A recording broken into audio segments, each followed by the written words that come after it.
Gimmebuilds has one that I think is worth starting with because it's about my mom. And my mom was just here for the weekend. Right, it was Mother's Day. It was convenient that it was Mother's Day. It wasn't the reason we brought her out. Oh, it just like worked out really nicely. But Gimmebuilds says, I'm writing this on Mother's Day, and I was wondering how much you feel your mother influenced you and your creativity.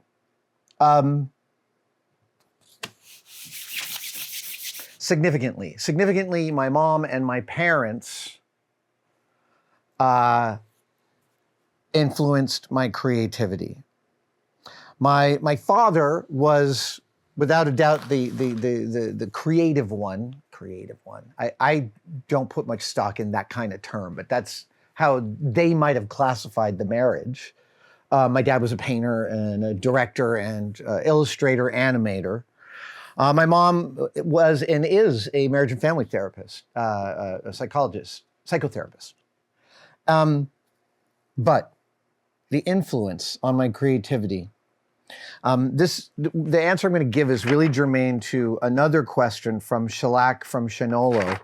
But the answer is that my parents had a significant effect on my creativity. And what do I mean by that? I don't love the word creativity because I don't know. It doesn't mean anything to me. And where I think creativity, I replace it with the phrase point of view. And the reason for that is because, and I'll get around to how my mom affected this, etc. But the reason point of view is more useful to me than creativity is because it localizes the experience. And it's not like there's no such thing as an objective creative act. And creative, I mean generative, I mean, pulling something out of the ether. All those, when you start to try and define creativity, it gets very loosey-goosey. And to me, when I say point of view, the scientist in me is like, yes, I am a human being experiencing the world through the senses that I have. Because I'm on this journey completely alone, like we all are, it is a complete mystery to me, like it is to everybody. And my own little vantage point here, when I dial into it, my point of view, it teaches me about myself. And this is why I think any of us do any kind of creative endeavor.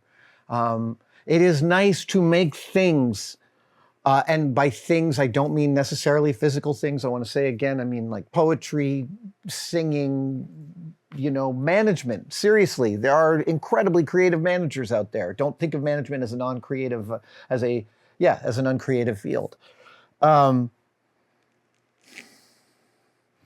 so the artist's task when examining one's point of view to me is to be rigorous and go past your biases and ask yourself, what is your true point of view? What is the unvarnished version of you? Because when you reveal that, it is an honest and a beautiful thing. So that is the longest way of saying that my parents really fomented the things that I was interested in. And they did not put a lot of guardrails around that, which I think is the right thing. Obviously, I'm the product of it, so I'm like, that one worked. Let's keep doing it that way. And I did that with my kids. I tried to do that with my kids. I know that I failed sometimes, but more than anything else, having kids to me, I say this to new parents, you're going to buy a lot of drum sets that never get played, and I view that as part of parenting. That is to say, when my kids expressed interest in something, my desire was to put it in front of them and let them explore that interest to the degree they were curious. I don't need to tell them how to do that because people are naturally curious. And if you allow them to experience their curiosity and see where it leads, and see where it leads for them, not for your impression of where they should go. My parents did that.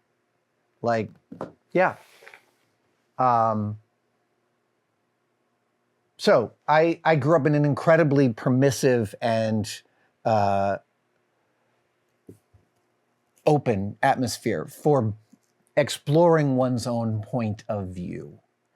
And now, since I've teased the other question from ShellacFromShinolo, I have an answer. ShellacFromShinolo says, have you dealt with someone, an employee, a coworker, using their creativity to rationalize a lazy choice? And then here's the example that ShellacFromShinolo says. My nephew, who is 8, loves my 3D printer. That's awesome. But to him, it's more like a magic box that toys come from, rather than a tool. Something we recently printed was a retractable sword with a hilt that looked like a banana. I encouraged him to paint it yellow, as all the filament I currently have is black or gray. But he argued, well, sometimes bananas are black, like when they rot. Which isn't necessarily incorrect, but just, to me, lazy. I don't want to be hypercritical of silly toys, but I don't want him to develop a habit of creative thinking that is counterproductive. Oh, ShellacFromShinolo, you are coming from a good place in your heart. I feel you. You want this kid to grow up with some rigor. I get that.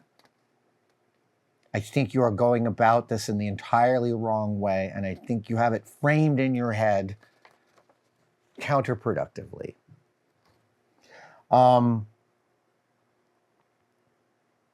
These are all your biases put on the kid. Like, why didn't you go that extra step and paint the banana hilt? Kid doesn't want to paint the banana hilt. Why? Well, you're assuming that it's lazy, which is entirely feasible. Kids can be spectacularly lazy. But what are the stakes of that choice, I ask you? See, there are things that the kid is learning that are extra to the printing of the thing that you're making for him. Like, he's learning collaboration when he's given you an idea and then you are executing it. And I know you don't necessarily want to be the person that just presses print on all the toys. That is totally a reasonable frame. But this of like, I think he's making a lazy choice. He's 8. He's 8. Let us let children be exactly how they want to be.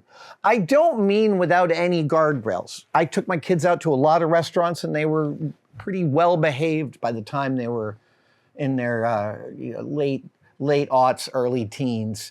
I was permissive, but it wasn't like I was like, they can do whatever they want. And that's not the kind of child rearing that I'm advocating here. But I am saying that, like, you've got the kid who loves your 3D printer. Well, there's a lot of opportunities there, more than just objects that he could play with and or modify.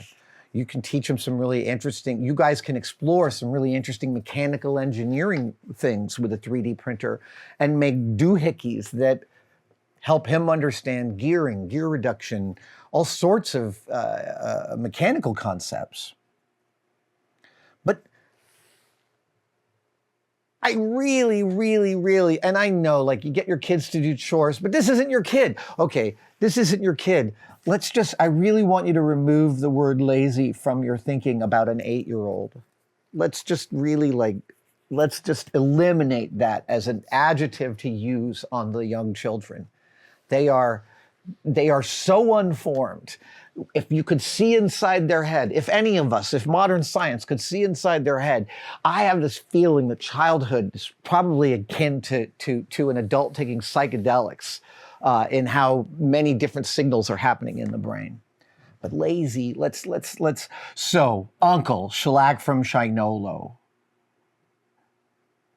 keep on keeping on with your nephew and realize that there's more to what's happening than the objects and then what happens with the objects. There's a lot happening between you and him, and that's the most important thing that's happening in this collaboration between the two of you. I know that's not necessarily the answer you wanted, but like, I'll say this. I once talked to somebody, I went to a music seminar that was for professional musicians all the way down to people who had never sung. And one guy got up and said, we were asked to sing our names. And this guy, it was so difficult for him that as he tried to sing his name, and he was just trying to do the scales like Bob, and he burst into tears because singing was so hard. And he described this childhood memory of like practicing an instrument and one of his parents being like, it's out of tune, like yelling from the next room. And he was like, oh, and he like put it down. And it's like, kids are so sensitive to those signals. And you just want to let their brains take in the world how they want to take it in. You can give them lessons and instruction and discipline and stuff like that. I'm not advocating a form-free child rearing, but I am advocating like really letting their minds go. Thank you for watching. I wanted to talk to you about Tested membership. The Tested members are a key community that we find really, really remarkable. That's very separate from Tested and from YouTube. The Tested members, they buy each other memberships during our live streams. So if you're wondering whether to become a member, watch one of our live streams and someone may just give you one. It is hard to overestimate how much the Tested members actually make possible on this channel. They give us a lot of wiggle room. They give us a huge amount of feedback.